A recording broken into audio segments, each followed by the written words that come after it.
Yes, we are live on our Tuesday section as always. Let me welcome you, especially to our Tuesday live. Yay! If this is your first time of joining me, kindly say first time in the comment section. Let me welcome you, especially. You have a very special place in my life and in our community. Do you know that we have a community on Facebook? Yeah, we have a community called Early Marriage Tribe community on Facebook. Also have a group on WhatsApp for people, young women who are looking to prepare themselves and get ready to get married early and be well equipped for whatever you know marriage that they decide to have.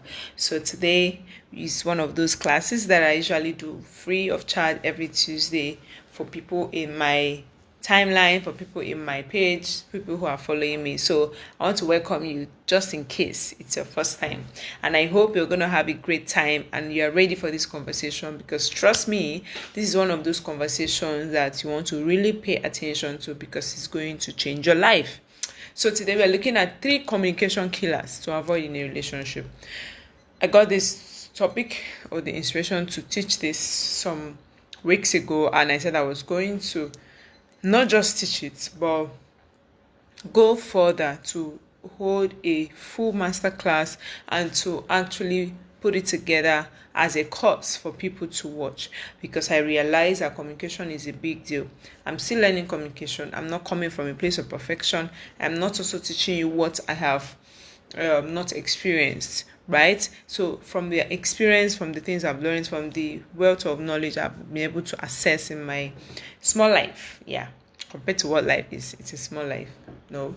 So I know that communication is a big deal and people want to learn how to do things better. They don't just want, they know that information is everywhere. Everybody can say what they like. There's so many people out there. Everybody's now a marriage counselor and all of that. Some people are saying the truth while other people are lying or just deceiving people with what they're saying.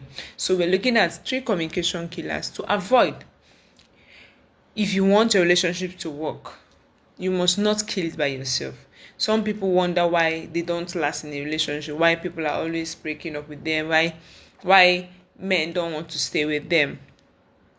Sometimes it could be the way you're communicating. Have you ever thought about it?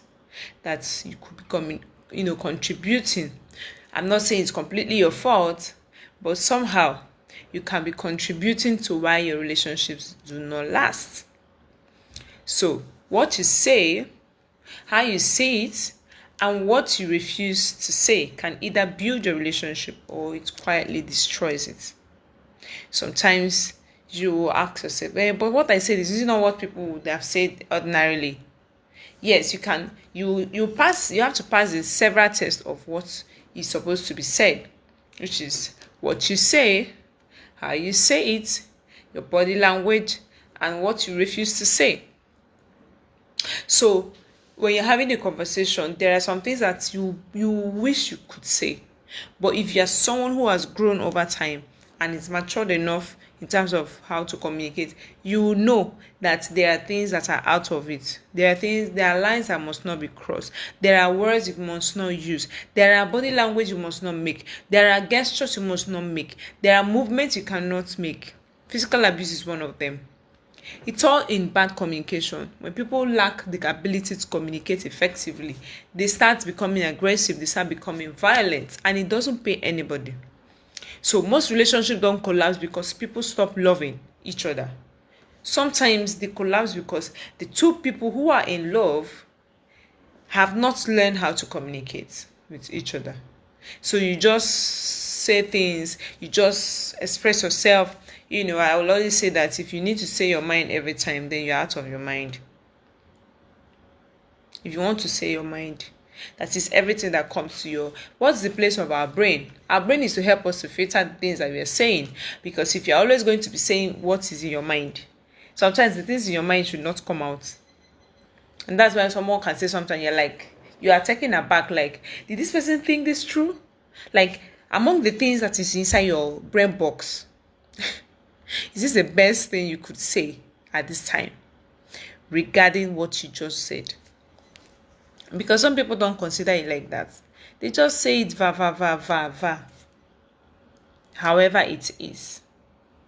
All right. So that's why you have to be very intentional. You have to be very careful, especially as a woman, because we are easily, carried away. We just flow along. We just want to say it as it is. Just say it the way it came to your mind. Say your mind. Don't be scared of anybody. Don't worry about what people, let them say whatever, they don't care. I'm going to say it as it is.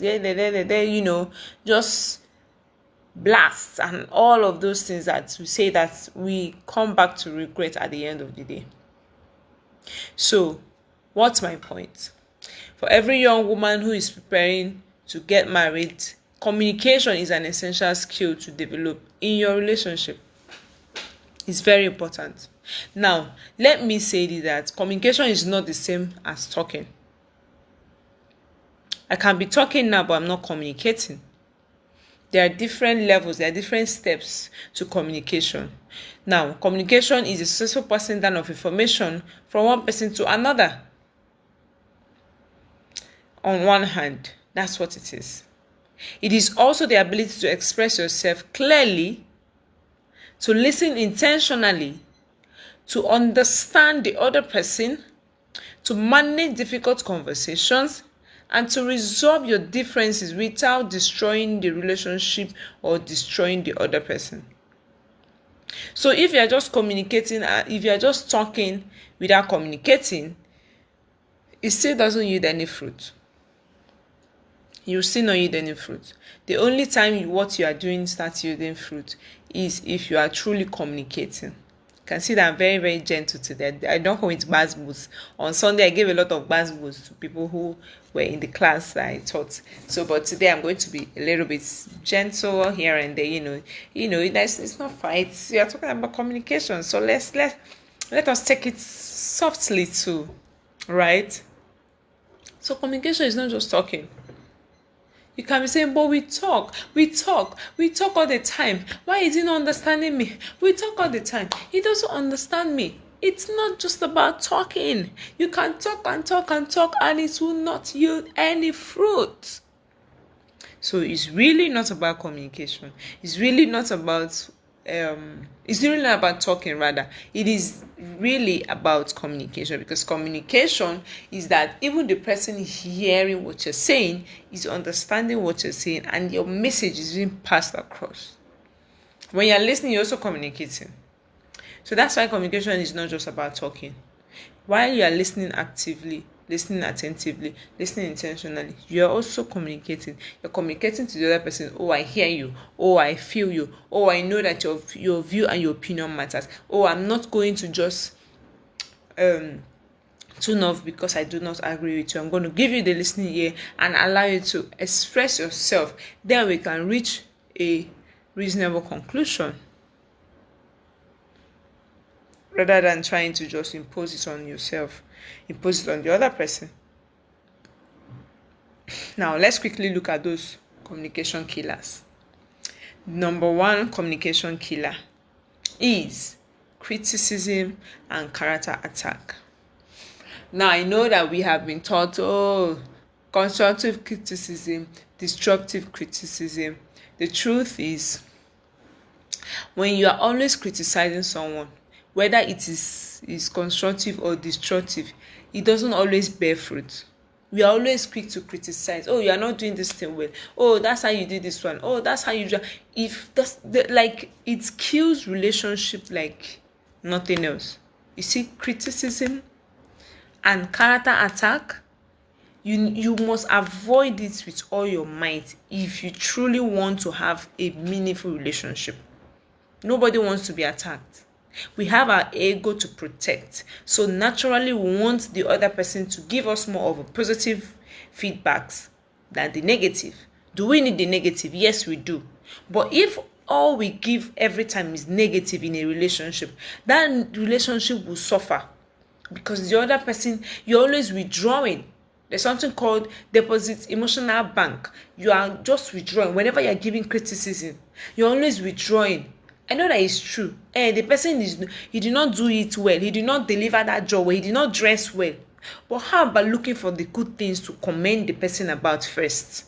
Can you start from saying, oh, you did this so well. Oh, you were so fantastic with this. Oh, I see how you are putting effort to make sure that this thing works. Oh, I appreciate everything that you do. Oh, something good that the person has done recently. Before you start attacking their ego, before you start attacking their human person, before you start attacking their character. Because there is a difference between addressing a problem and attacking the person. Let's say somebody did not come on time to a date. You fix a date and the person didn't come on time. If you start saying that's how you're just a late comer, everything about your life is late. You never come for anything early. You're just anyhow. Look at how you kept me here, and you are shouting and ranting and destroying the person's self-esteem. You're making the person look less, feel less of themselves. And you say, but I'm supposed to criticize now. Am I not supposed to tell him what? It's different if you want to address that problem. And I'm going to give you instances on how you can say something in a different way and it will build better results. So to have a healthier communication will be like saying, in that situation, you say, I felt hurt or I felt ignored that I had to stay here for over 20 minutes when we agreed that we're going to be in this place by 1 p.m. and you're showing up by 2 p.m. I felt really disappointed that I had to wait for this long before you arrived. And if for any reason you needed to cancel our date, you should have let me know so that I can plan myself better. I would appreciate it if you can carry me along better next time. You have communicated. But if you come from the angle of saying you're so inconsiderate, you're so anyhow. Look how you kept me here. I've been here waiting for you. You did not come. Who do you think you are? Now I'm not even talking about just a romantic relationship. It can even be work relationship, because we have different types of relationship in life. So if you fix your communication, you will fix it in every relationship. It rubs off on all the relationships that you have. So instead of attacking the person, you're so inconsiderate, you never think about anybody but yourself. It's only you only know yourself. That's why you keep me here 20 minutes. Do you know what I would have been doing with my time? And you kept me here. Is it wrong that they kept you for that long? Yes, it is. But the way you bring it up can make them feel defensive or feel remorseful. Because if you come like that, they will say, and so what? Do you think I just came out? Don't you think I have other things I'm doing with my time? And then you see that the arguments will be heated and it will keep going. The tension will build and build and build and build. At the end of the day, nothing come out. Nobody communicated. You just talked. And the fight will continue. Now, the first instance I gave was addressing the behavior. It was addressing the behavior. It was addressing the problem, the situation, which is that the person came late. But the second one was attacking the character of that person, was attacking the personality of the person. So it's a different thing to attack a problem and attacking the person involved. So you must be careful to avoid anything that will make you to attack the character of the person. And focus on what's happened. Focus on the issue. Stop hammering on, the person's character, the person's self-image. You are just so bad. It's different when someone takes something and when you call them a thief. If you ask them, why did you take? You would have told me. It's different. But if you say you are just a thief, why will you steal what does not? The person may not have even thought about it from the angle of stealing. But if you come to say you just stole my watch, bring that my watch, why will you steal my watch? The person will be like, and some people talk proudly like that. And they feel proud of themselves, like, it's so bad and terrible. You shouldn't. If that is how you talk, then you need to work on yourself. The communication class is for you. And you should jump in immediately. Now, if you say things like you always come late. You always do this to me. If that's how you start every conversation, or you say you never do this, you never do that, or you say things like that's just who you are, that's just how you behave every time, or you come and use words like you are useless, you are careless, you are stupid, you are lazy, you are idiot. Or you say you're selfish, you're just so full of yourself, you just think about yourself. Or you say you can't even do anything right. Those things are hammering on the person's personality. And don't forget that they are made in God's image. So you are saying, in essence, that God, you don't know what you created when you created this person. Whatever you made in them, you made what I don't know. They are not worthy to be alive.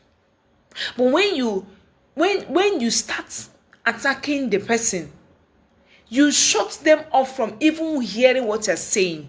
I don't know if anybody is a witness. Have somebody ever been trying to attack or criticize you and you tune off, like they're saying and thinking you're hearing, but as it's entering from this ear, it's coming out from this one? Personally, I have had that experience. If I say that you just came, there is nothing good I do. Yes, so I will just tune off as it's entering, sharp, it's removing from this ear and running away. Because we have our ego, we want to protect our ego. But somebody can still say the same thing in another way, and you will listen to what they had to say. And you will start making effort to change. What is the difference? Is in communication, is in the way you said what you said. So it's not about whether they did well or they did not do well. It is that this person was able to communicate this to me in a way that my ego was preserved. My ego was protected. I was not humiliated. I was not embarrassed. If someone comes to the public and start talking to you anyhow, it will not have the same effect as when they come in the closet and say, please, I want you to consider this thing. Can you look at this thing and see how you can do something, do it differently? When communication becomes a courtroom where one person is constantly the prosecutor and the other person is the defender, you will see that there will not be any emotional safety in that relationship. Because once the person starts saying, I want us to talk, how many of you have been in a relationship where if you hear, I want us to talk, your heart just keeps beating. You're like, hey, God, I beg. Who knows what is coming to say again? No, this is why I say you want us to talk. Like your heart will just start beating, ping. Because it's never a cordial communication. It's never a communication that you feel comfortable about. If they say we are going to talk this night, hey, your mind will start hitting. Bing. Who knows what have I done again? The first thing you will say is just, hey God, what have I done? Because the person is always attacking your personality. And you can't feel safe with the person. That's why it looks like some relationships don't work. It's not because the other people whose relationship are working are all perfect being. We all have our issues. So everybody have their problem. Everybody have their own shortcomings. I personally have my own shortcoming. My spouse have his own shortcoming. Everybody. But the difference is in being empathic with your words. Because your words can kill. Your words. I heard the story. I don't have the full picture, but I heard the story of someone who died, a Nigerian American, I think, who committed suicide because of the things that were said to him. Because of the words that were fed into his spirit. Should he have committed suicide? No, I'm not saying he should commit suicide. But I'm just saying, in the scheme of things, there are things you say to someone, they will prefer you just stab them. Thank you. They will just prefer that you just kill me already. Just kill me. Because your words are piercing my soul. I heard someone say to a man, I would have preferred, they were having an issue, right? So, this is a relationship that is supposed to lead to marriage. So, as a counselor, I meet several people. So, they came to me with their matter. And I was now hearing the guy saying that, she was saying that because they were having an issue, she was not saying, that's why I don't like dating people who are closer to my age. I like dating older men. Mome. Like, even me, I had to hold my shock. Like, maintain my steez. As a counselor, you cannot come and be expressing all your. I was like, wow. You said what? You said to a man that you wish that you are dating an older person because he's younger or closer to his age is not far from your own.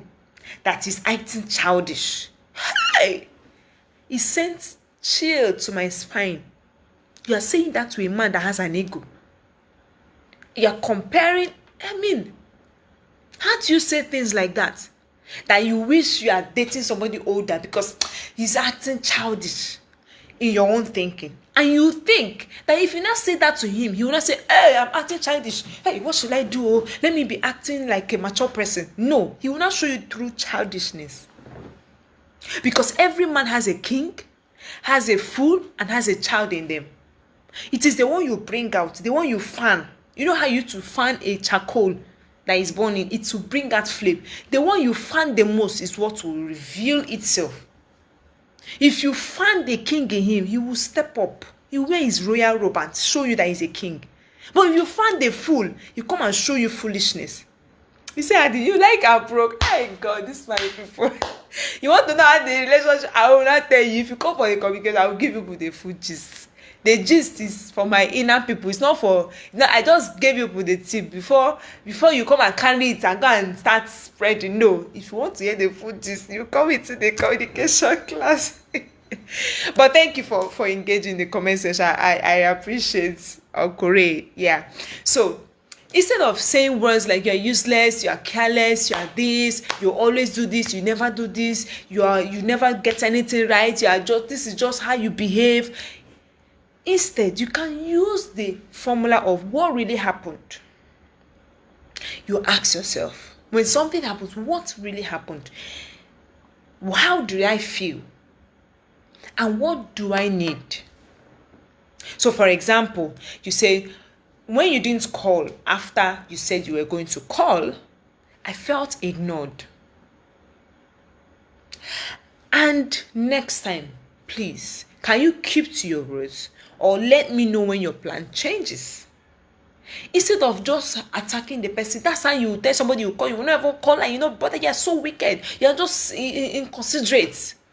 Why not say what truly happened? Because something could have happened. How about asking the person what really happened? Maybe they were attacked by armed robbers and they couldn't call back. Maybe they fell sick. Maybe they had an emergency situation that called their mind off from when they said they were going to call. Now, I'm not telling you what it is, This has taken me years myself. I remember earlier in my marriage, I used to cry a lot. And you ask why? Why does this girl used to cry a lot? I will tell you about that story. I used to cry a lot. Any small thing that my husband does those lines, I would just start crying. You don't love me. You don't love me. You just leave me. I would think, in my thinking, that my crying is going to change anything. Iro lokpa. They change nothing. Like Yoruba people will say, Kole walk. They walk. It does not work. Especially with men. Men are logical. Men are forward thinking. So if you want to get them, you have to bring your facts. You have to give them why what happened should happen. Because if you just come and start you shedding your cry, you'll be crying, you'll be shedding tears, and you think you'll be moved. Loriro, it don't go work. It did not work. I had to change my strategy. Your dearly beloved changed her strategy. And I knew. But I said this crying, they work. This man is not gonna be changing anything. So what did I do? I will avoid talking about that issue when I feel that I'm emotionally high. I'll just wait. When I am very much calm and relaxed, I'll bring the conversation and we'll talk maturely. Kilode, what's the crying about? Who died? Nobody died now. Why are you crying?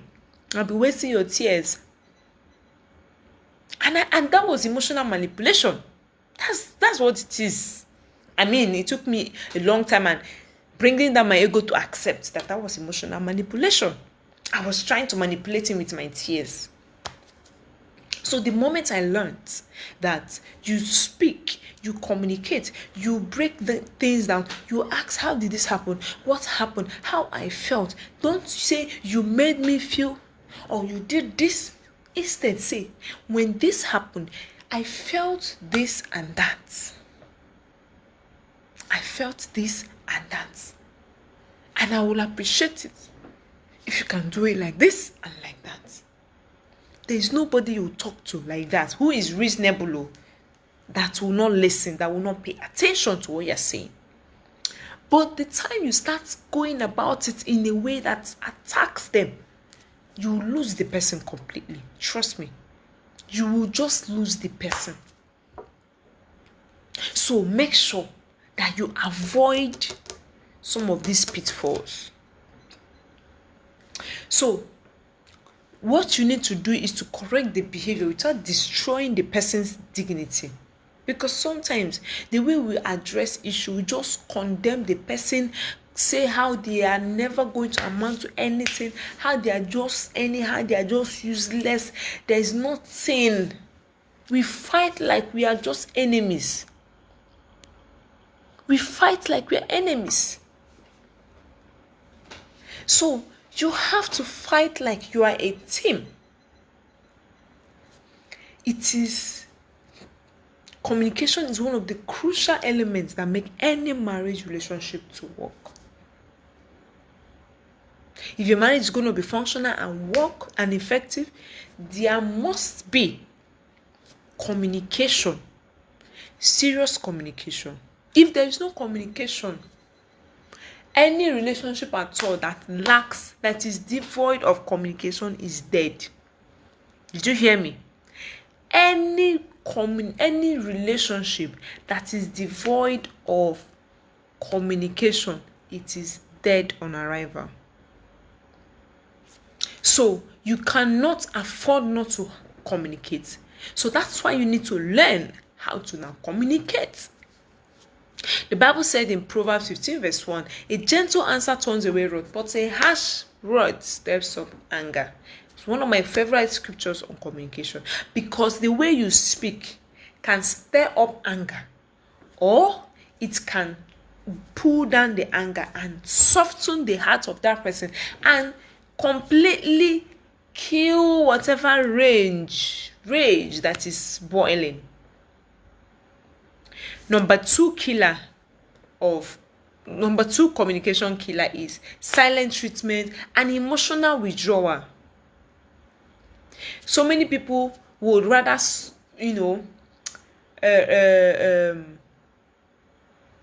succumb, if I use the word, to giving silent treatment if there is an issue in their relationship. They will not want to talk about it. They will not want to deal with the issue. They will not want to address the problem. They will just go silent. They will go mute. And they will not want to hear what this person has to say. They don't want to resolve. They will just sweep the whole thing under the carpet. And it doesn't always yield the right fruit. So there is a difference between taking space and punishing someone with silence. If you want to take a break, like I mentioned in my own story, I'll take a break. I'll say, okay, let's talk about this later. Right now, I'm not in the right frame of mind, and I won't want to say things I'll regret later. And when you say it like that, the person will understand. They're not a fool. They're not a baby. They will say, okay, no problem. But you have to put a timeline and make sure you come back to have that conversation when you said you would. Not that you say it and you will not come back again. That's not also good. Sometimes you genuinely need time, right? To calm down, to relax your mind before having a conversation. And that's healthy enough. That's okay. That's a healthy way of communication. That's a healthy way of handling a problem. Remember, communication is a bedrock of any relationship. It's even what helps you to build trust over time. You cannot trust someone who you don't talk to. How do you trust the person? It is in my communicating with you that I'm able to know, okay, I can trust this person. I can relate with this person. I can do things with this person. So when you are angry, instead of completely backing out, completely, going mute or keeping malice with that person because things did not go your way or because they offended you or hurt you, how about you say, I'm upset right now, I don't want to say something hurtful. Like I said, give me some time. And let's talk about it later tonight. Let's talk about it in the morning. Let's talk about it tomorrow evening. Let's talk about it next tomorrow. Anytime, but make sure there is a timeline. Don't leave it open. If you leave it open, then know that that conversation will not happen again. Because you will have a reason not to have it. So give yourself healthy space, but make sure that it doesn't just end in giving yourself space.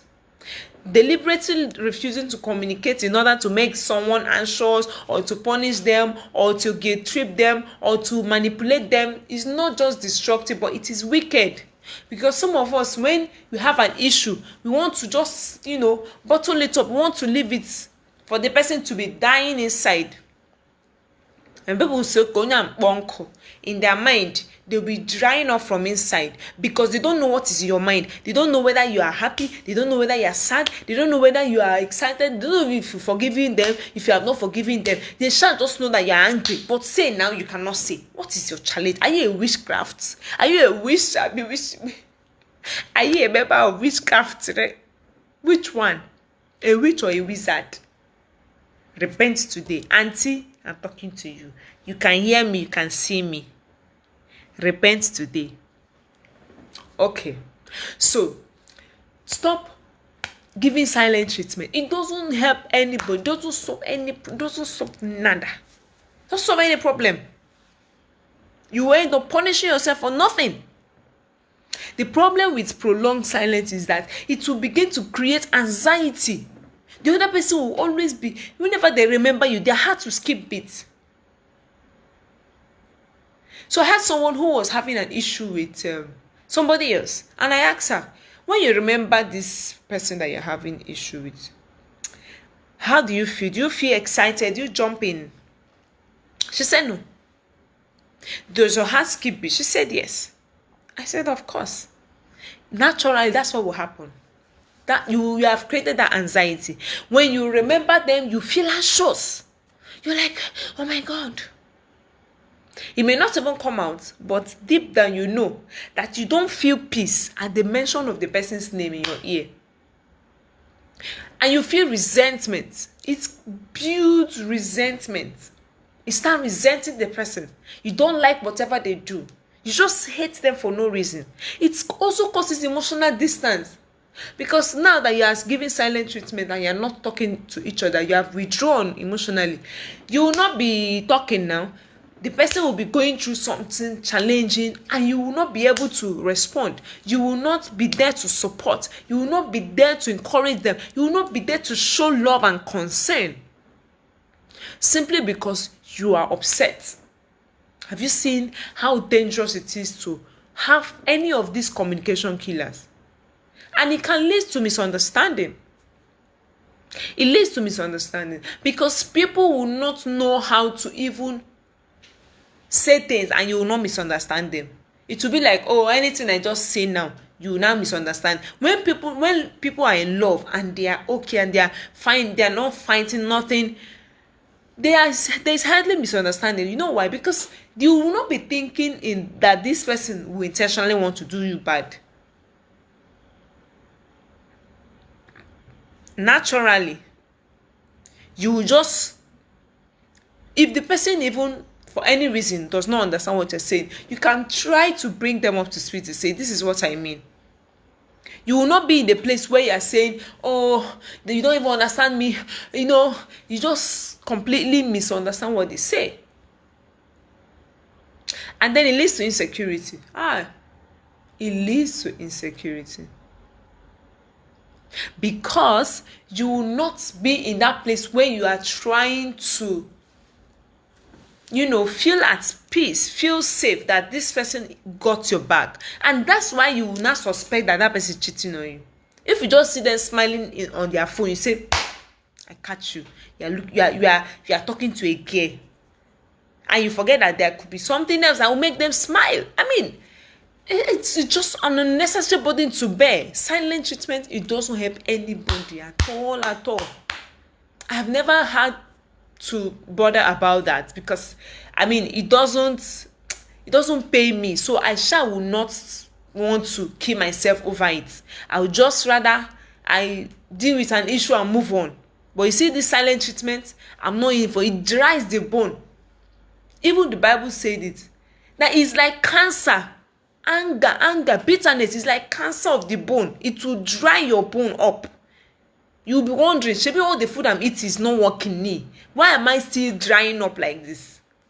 It's simply because you have allowed resentment to overpower you, to overshadow you, and you are now thinking about how you do back, as against thinking of how you can make things to work with you and this person. So it is very dangerous. And then eventually couples or people in relationship, they will not stop resolving their problem and just start avoiding them. Anytime there is issue, they will sweep it under the carpet. They will pack it to one side. I don't want problem, just leave it there, let it keep going. Everything will keep spoiling, things will keep spoiling. That's how it will keep piling up. And after a while you realize that they say they want to divorce. That's how people divorce. So all those irreconcilable difference, there is nothing like that. Hardly is there any reconcilable difference. Even for cheating, you can decide to forgive your spouse, but of course you have to walk through the journey of recovering back the trust in that relationship. But if people can stay back even after a cheating, it is not word of mouth that you cannot fix, because we want to protect our ego above the relationship. So you have done something to your partner and you cannot come and say sorry. Like this 5 days. I know that they say women find it hard to say sorry. Now I don't even know whether it's women or men. Please, you push to help me. Which people find it more difficult to say sorry? Is it women or men? Because it looks like both parties have that problem. But me, I don't find it hard to say sorry. I say sorry when I have to. I swallow my pride and I say the sorry. So if you need to have your space, please communicate it. Maybe there is an issue, say I need some space, I want to clear my head.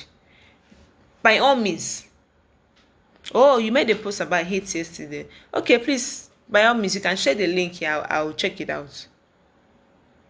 So communicate it. You can say, I need some space to process what has happened, and not trying to ignore you. I'm not also trying to play down on your feelings and your emotions. But trust me, anytime, once I'm feeling much better, we'll talk about it. And when I'm calmer, we'll talk about it. Don't allow it to now be that this is now where we are. We'll just leave it at there. No.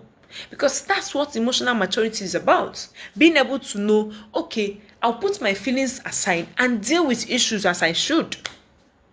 Because even Bible encourages us not to let the sun go down in our anger in Ephesians 4 verse 26. So why should you allow your anger to linger? It will now become a sin for you if you keep holding on to that anger. Because you and a killer is the same. That's what the Bible said. So this principle is not that every disagreement has to be solved. You must solve the problem. The Bible did not say you must solve it before you sleep off. But it's just trying to tell you that you don't let your anger to override and overtake you for that long time, and you now become hostile. It now becomes who you are. Like there are people you see just see anger. Any small thing, they almost want to bite you. So you have to now avoid them like a bulldog. So please, if you have any issue, if you need some space, make it clear. Let the person understand. They're not trying to ignore them. My husband and I will practice that a lot of times. Is that him? He'll say, I can say, please, I want to talk to you about something. He'll have to listen. But when he's done listening, he can say, please, can I take time to process what you just said? Then I'll come back and give you a response. And I'll say, okay. Before, I don't used to agree. I will say, but of course, because he will not also make it clear that he wants to take time to process it and then come back. Somehow I will just be like, you're ignoring me. All these things that I've said. Is it machine that is sounding? Was it a machine that was sounding all this while? Why will I finish saying all this my long essay, narrating all this story? I don't have one word to say. And men are men of fewer. They have fewer words. Some men, some are still talkative, ecuritos. But majority of men I know are not people who talk too much. They just prefer to just choose their words. So he will tell me, he will not say anything. He will just leave. And I'll be like, hey, I thought I was making sense all this way. So I did not make any sense to this young man. Hi, God. I'll be thinking in my head, am I an engine? Abi I'm a robot ni? What's going on? But while we are learning how to communicate, and I have taken communication course since I was married, and I'm still taking to date. I have to come again and again and say, because you never come to the end of learning. So I learned how to communicate better, and I will also make it open that you are free to go and process what I've said. If you think this is not the best time to respond, I'll wait. When you finish processing it, you can call me and let me know what you think. How about that? Don't you think that would be better? And it has made our relationship better generally. It has made our marriage better. It has made our intimacy also better. Because now we are closer to each other, not just because we are attracted or have the chemistry, but because we understand this person more than every other person, having communicated properly for that long. Now, the number 3 communication killer is defensiveness and inability to listen. There are people that are so adverse to listening. Like, if they are sitting to listen to this, how they will shake. Small time, their body. You know, they are uncomfortable when they are the ones taking in what is said. They want to be the one to be talking. Some will even say, excuse me, ma. In fact, one of the things I teach my children is you don't interrupt people when they're talking. You allow the person to finish. And we do that to them, so they say it. If you are the one talking, I will allow you to talk. When you finish talking, I will respond. So being defensive just kills whatever momentum the person, and then makes the person seem insignificant. Because what you're saying is, whatever you are saying did not happen, or it doesn't make sense, or it doesn't hold water, or it's not valid. But you know that it is valid. This is one of the biggest, communication killers. When your partner said things like, oh, I feel hurt by what you said to me, and your immediate response is, what do you mean? What did I even say? Or you say something like, but you did worse now. Your own, is it not worse than what I said? Or you say things like, so everything is not my fault. You think that I'm now the problem in this whole relationship. Am I the problem in this relationship? Am I the one causing? Oh, it's okay. It's me now. I'm the one at fault every time. You are never at fault. It's still the same thing. You are not solving any problem. You're just being defensive, and you will kill the expression of that your spouse or your partner or your friend or whoever you're even dealing with. Now you can take it to your workplace. This is not even tied down just to relationship or marriage. Even in your workplace, if you are bad at communication, if they want to give you feedback and your first line of thought is defend. I know that there are some ways people talk and it triggers defense, but it should not be an excuse to now become a defense minister. A defense minister. Everything you must defend.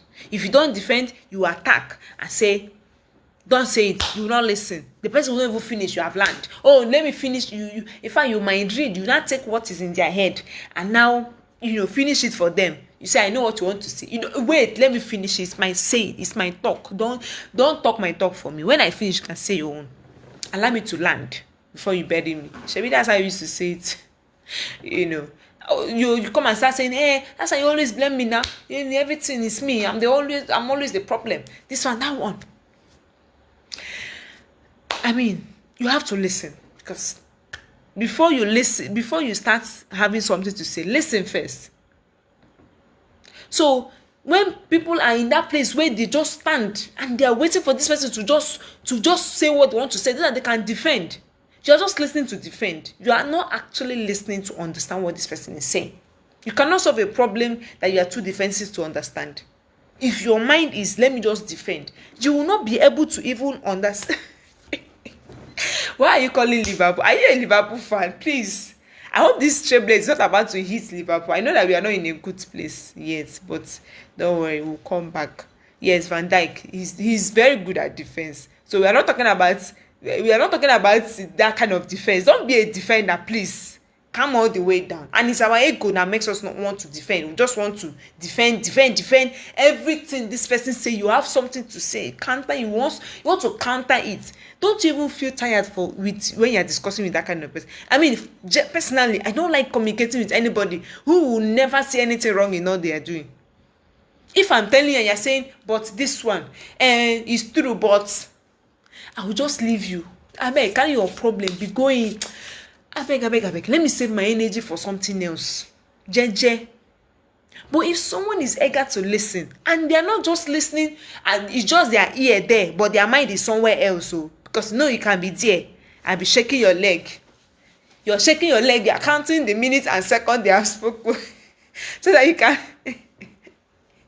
Oh my God, I think I'm having too much for this class. I'm not being serious. But it's true. It's true. If you shake your leg, like, I beg, take this to fast, man, they go. How do you think the person will feel? But there's a position you give. There's a posture you will take. And the person will know you are truly listening to what I have to say. And they will feel relaxed. And they will feel heard. So that whatever you are not saying, they can also listen to you. But most times we just want to be, our antenna is so far, it's just active. You are active every time, active. So listening does not also mean that you must agree with everything that person is saying. No, you must not always agree. It just means that you are empathic enough to listen to them. You can still listen and disagree, but listen first. You listen and let the person know that you're listening. Do you know how they will know that you are actually listening? After they've said what they said, you say things like, if I hear you correctly, you are saying that you feel this, or that when I did this, it made you to feel this way, or that my doing this affected you in this way and that way. And they will say yes. Then you can now say, okay, you apologize now. Apologize. Say, okay, I'm sorry that this affected in this way. You don't need to apologize for how they feel because you don't have control over it. But you can apologize for the impact what you did have on them. Then you can now bring in your own suggestion. It's not at that time that you say, didn't you know I was running late? That's why I stepped on your toe. Now, will I naturally step on your toe? Don't you know that, being aggressive? I mean, we can do better. So you can say, I understand that you felt that way, even though that was not my intention. That wasn't my intention. As a matter of fact, you shouldn't even say that was not my intention. Whether your intention, I'm not inside your head. I don't want to know what your intention is. My own is that whatever your intention is, it did not come off well with me. Your intention or no intention, uncle, auntie, this is how it made me feel. So when we communicate like that, tell me why people will not have a better relationship. And if you understand this, you are showing a level of maturity that will make your relationship work for you. And people will be wondering, they're so lucky. Couples goal when? All those people that used to see that you wish. It's not that they are lucky to have each other necessarily. It's just that they've chosen to work on themselves and work on their relationship and work on their mind and control their mouths. Because mouth has spoiled so many relationships. This mouth. Even Bible says that the tongue, as small as it is, can set an entire forest on fire. It's the smallest part of the body, one of the smallest parts. But it has a capacity to destroy things more than any fire can. So one of the things you can do when you are in that emotional tensed place, you practice 3-second pausing. So you count 1, 2, 3. By the time you count 1, 2, 3, something has altered in your brain because it is your amygdala that is fighting, that is trying to make you to act, to fight, to flight. So you have to be in control. When you pause, you're able to now select from the options that your brain is giving you at that time to say, no, I'm not going to respond like this, I'm going to respond. So that pausing, it helps to reduce the charged emotion, the emotion that is charged and, battling. Yeah, the disposition of the person you are talking to is important. Thank you very much for reaffirming that. That's it. The position, the way you position yourself, the way you speak about the person is as important as what you're saying. So you can ask yourself, what is this person actually trying to communicate? Their response to the message, not merely the emotions you felt while hearing it. Because you can hear something, but that's not what the person means. So you have to respond to the message that the person came with. The person may not even say it exactly the best possible way. They may not necessarily say it the best way.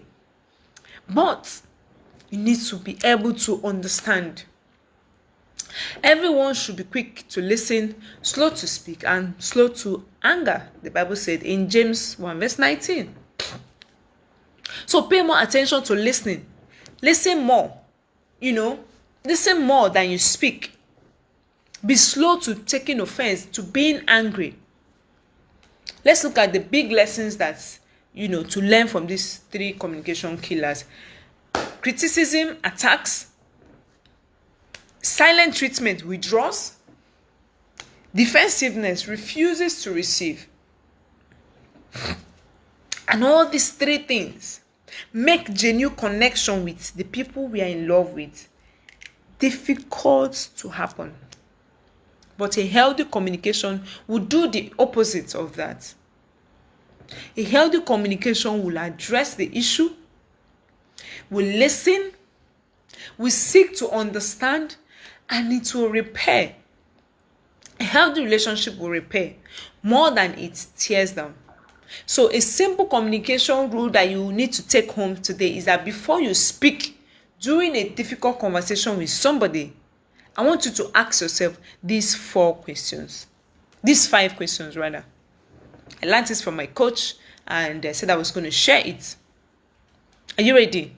Are you ready for this? Can you still hear me? Can you see me? If you can see me, put it in the comment section. Say, I see you. I see you. I can see all the love and all the people in the comment section. Put it in the comment section. Say, I see you. I can still see you. I can still hear you. Before I share on the 5 questions that you need to ask yourself before we close for today. The simple communication rule you need to take down. You might need to take note of that. The first is it true? Is it true? That is, am I communicating fact or just assumption? Sometimes you can be saying something that is not true or something that is not fact. You are just saying it based on your assumption, based on what you think. Secondly, number 2 is it necessary? Some things might be true, but they are not really necessary, especially at that time you are saying them. So, does this need to be said and said now? Because your spouse may have done something bad. You can decide to tell them that this thing is bad. You can also decide to say, you know what, I will let them to figure it out. And I will extend grace to them and allow them to grow to a point where they're able to understand that this thing I did was not really what I needed to do. Rather than trying to make everything a case. It's not everything that your spouse does that is bad that you should, start worrying and fighting about. There are bigger issues. There are bigger fish to catch. There are bigger things to deal with. There are bigger wars to fight in a marriage than to fight over nothing. And when you are busy pursuing your purpose, you will not ever have energy again left to be fighting your spouse. You just know, let's be going. We have to be at peace because we need it for where we are going. We have too much to do. There are so many land to conquer. So let's leave fights. The third thing is it respectful? Can I communicate this without humiliating this other person? Because sometimes what you say and the way you want to say it can mean disrespect to the other person. So as you are learning, as you are growing, you're able to know, I won't say this one, I will say it like this, or I will just leave it. Number 4, is it kind? That is, am I considering this person's feelings too, with what I'm saying? Because sometimes we just want to say it as it is in our heart. We are not considering that this other person is also feeling hurt by what we are saying to them. So is it kind enough? And lastly, is it solution oriented? You just want to throw the problem on the face of the person. Am I trying to solve the problem or simply to win the argument? It can be right or it can be wrong. The choice is yours. So instead of trying so hard to just win, you want to have upper hand, you are fighting, you versus me. How about we versus the problem? So let us find the solution and not be too focused on the problem that we now ignore to find solutions to the problem. Now, don't wait till you get married before you start learning how to communicate. Your dating relationship is already giving you the opportunity to practice some of these things, to practice how to listen, to practice how to express your need, to practice how to set proper boundaries in the relationship, to practice how to handle disagreements, to practice how to apologize when you are wrong, to practice how to receive correction no matter how hard it is, to practice how to, ask difficult questions, and to practice how to resolve misunderstandings and conflicts. Don't waste your dating period or your relationship stage period.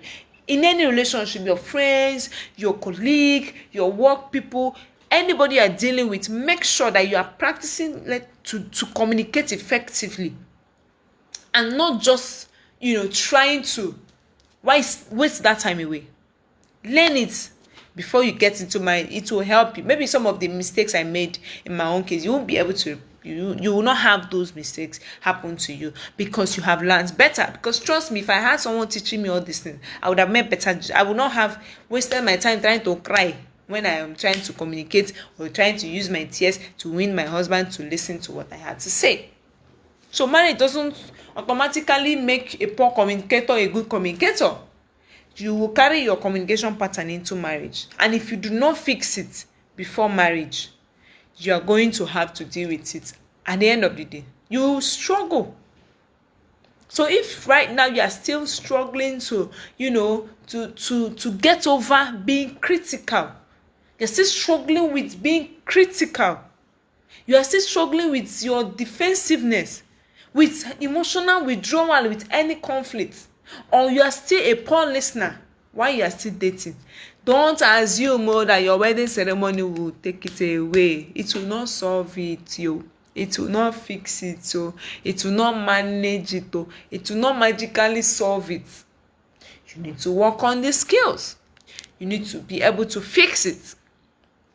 In closing, a relationship doesn't need two people who never disagree. It needs two people who have learned how to disagree without destroying each other. Did you get that? A relationship doesn't need two people who never disagree. We still disagree in my relationship, in my marriage, we still disagree. Even with my sibling, my children, any relationship I have, there are some things the person will say I will disagree on.